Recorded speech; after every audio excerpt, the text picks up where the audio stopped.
মাফলারটা খুলবি না বাবু?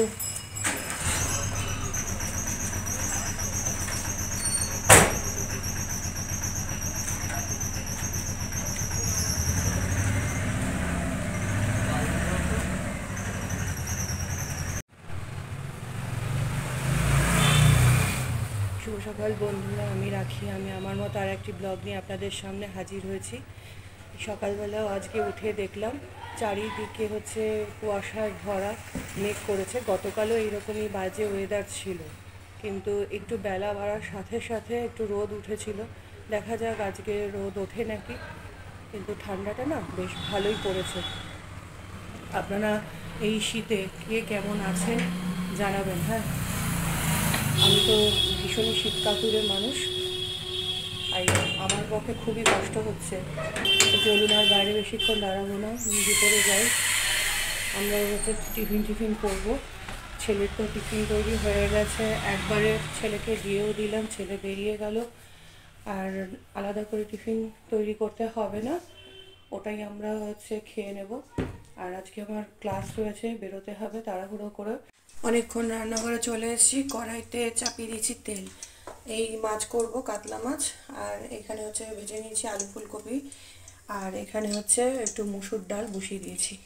আজকে কী দিয়ে মুসুর ডালটা বসিয়েছি বলুন তো? একটুখানি রাঁধুনি আর শুকনো লঙ্কা ফোড়ন দিয়ে।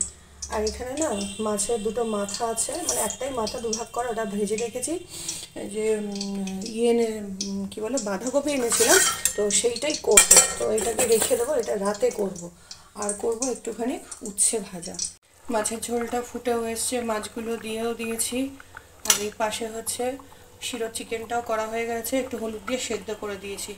এবার একটুখানি ধনেপাতা দিয়ে দেবো। আর জানেন তো, আমার কম্পিউটারের ক্লাসটা আজকে অফ হয়ে গেল। স্যারের হচ্ছে শরীরটা খারাপ, তাই জন্য ক্লাসটা হলো না। তাই সেই সুযোগে আমিও খানিকক্ষণ একটু মোবাইলটা ঘাঁটলাম আর হচ্ছে ল্যাদ খেয়ে নিলাম। তারপরে আমি যে রান্নাঘরে কিন্তু ঢুকেছি, বুঝলেন তো। তো আর কি, খালি আর উচ্ছে ভাজাটাই বাকি আছে। এটা একটু হয়ে যাক, তারপরে উচ্ছে টুচ্ছে ভাজবো। ভেজে একটুখানি ছাদে গিয়ে রোদ পোয়ানোর ইচ্ছা আছে। এই দেখুন কি কাণ্ড, উচ্ছেটা ভাজতে বসিয়ে দিয়ে ওদিকে গিয়েছিলাম, এসে দেখি গ্যাস নিভে গেছে। আমি বললাম তো গ্যাস মানে হাওয়াতে নিভে গেছে, কারণ এই দিকটা হচ্ছে জানলা, তো ওইখান থেকে হাওয়া আসে। তারপর বুঝলাম যে না, গ্যাসটা শেষ হয়ে গেছে। কি কাণ্ড বলুন তো। এখন গ্যাস লাগাও, কি ঝামেলা। এই যে গ্যাসটা জ্বালিয়ে দিয়েছি।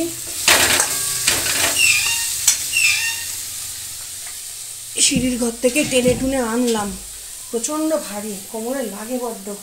আর এই গ্যাসটাকে আবার নিয়ে যেতে হবে। জয় মা তারা।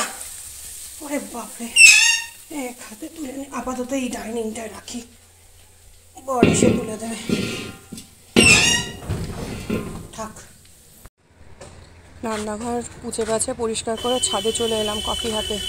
এখন একটু চা কফি খেতে ইচ্ছা হচ্ছে। আর দেখুন এই লেজুরটা আমার পেছনেও এসছে, দেখেছেন? আমি যেখানে যাব, যেই দেখেছে মা ছাদে যাচ্ছে, আর কি ও আর ছাড়ে পেছন? পেছন ছাড়ে না। তুই এলি কেন? হ্যাঁ, ছাদে এলি কেন? আবার পা ধুতে হবে তো, দুষ্টু বুড়ি তুমি, দুষ্টু। আকাশে চিল উঠছে, সেটাই দেখছি। চিলগুলো মহা দুষ্টু, জানেন তো। খালি নিচের দিকে তাকিয়ে থাকে, কখন কোন পাখিকে খপাত করে ধরে পেটে পড়া যায়। আমার এদিকে এই গাছগুলোতে, আম গাছে পাশে বুলবুলি পাখি বাসা করেছিল, একটা বাচ্চা পড়েছিল, তো সেটাকে রেস্কিউ করে এনেছিলাম। তো একদিনকে মানে দুদিন পর ছাদে এনেছিলাম, যে মানে উড়ে যায় যদি ভালো। বাবা দেখি কি, মানে সে উঠতে পারছে না, ছাদে এখানে একটা গাছের উপর বসিয়ে রেখেছিলাম, দেখি কি মানে চিল আশেপাশে দিয়ে ঘোরাঘুরি করছে। এই দেখুন, এক বকা লাগিয়েছি, এসে আবার আমার পাশে এসে বসেছে চুপটি করে। কেন বলুন তো? বকলাম, ওই ছাদের প্যারাপিটের উপরে না ঘুঘু পাখিগুলো উড়ে উড়ে এসে বসছে, আর ওগুলোকে ধরবে বলে লাফিয়ে লাফিয়ে যাচ্ছে। ছিল পৌষ পার্বণ, ইচ্ছা ছিল একটু পিঠে করার।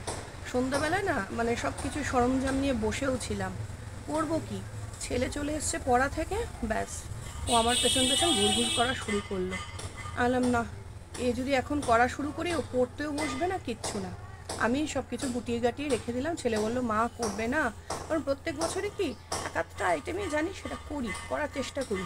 আমি বললাম না, আজকে আর করা যাবে না, তুই যখন বাড়িতে থাকবি না তখন করব। তো কালকে তো আর পিঠে খাওয়া হয়নি, মনটাও খারাপ লাগছিলো, যদিও আগের দিন মেলায় গিয়েছিলাম পিঠে খাওয়া হয়েছে।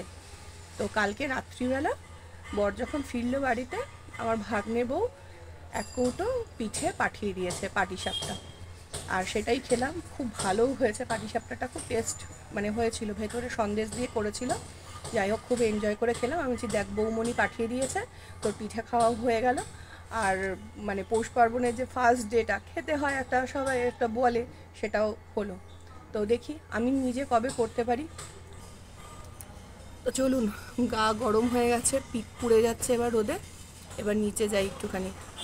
ওর বাবা আর ছেলে আসতে এখনও দেরিই আছে এখন, তাই জন্য হলো একটুখানি ছাদে ঘুরে আসি, কিন্তু এতটা তাপও নেওয়া যাচ্ছে না। দেখুন কুমিরের মতো শুয়ে আছে, বুঝেছেন। সন্ধ্যাবেলা চা ঠা খেয়ে বসে গেছি এই নারকেল কুড়াতে। এই যে কিছুটা কোরানো হয়ে গেছে, 2টো নারকেলই কুড়াবো, খুব বেশি পিঠে করব না, তাই জন্য বলছি না 2টো নারকেলই কোড়াই। এই নারকেলটা কোড়াতেই যা একটুখানি কষ্ট, বুঝলেন তো। তো যাই হোক, আগেকার দিনে তো শুনেছি, আমার বাপির মুখে শুনতাম যে বাড়ির সবাই মিলে, সকলে মিলে হাতে হাত লাগিয়ে মানে পিঠে করতো। ইভেন আমার কি বলে হাজব্যান্ডের বাড়িতেও শুনেছি যে বিশাল মানে আমার শাশুড়ি মা নাকি অনেক পিঠে করতো, কিন্তু আমার মা খুব বেশি করতেন না, যেহেতু ওয়ার্কিং ছিলেন। তো সেই জন্য কিন্তু বছরে একটা দিন মাকে পিঠে করতে দেখেছি, আর সেই সময় মায়ের সঙ্গে হাতে হাত লাগিয়ে 3 বোন মিলে বেশ এনজয় করতে করতে পিঠে করতাম। তো তার মধ্যে আমি একটু বেশি করতাম, আমার দিদিভাই আর বোন অত পারতো না, কিন্তু তাও ওই পুলি পিঠে করার সময় একটা একটা করে লেচি ধরিয়ে দিত মা সবাইকে এই পুর ভরে ওইটা চাপার জন্য।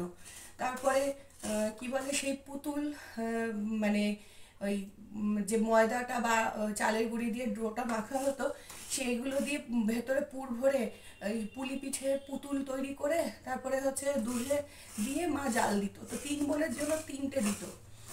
তো সেই সময় সেই 3টে পুতুল মানে খাওয়ার জন্য 3জন বসে থাকতাম। তো সেই দিনগুলোর কথা খুব বেশি মনে পড়ে।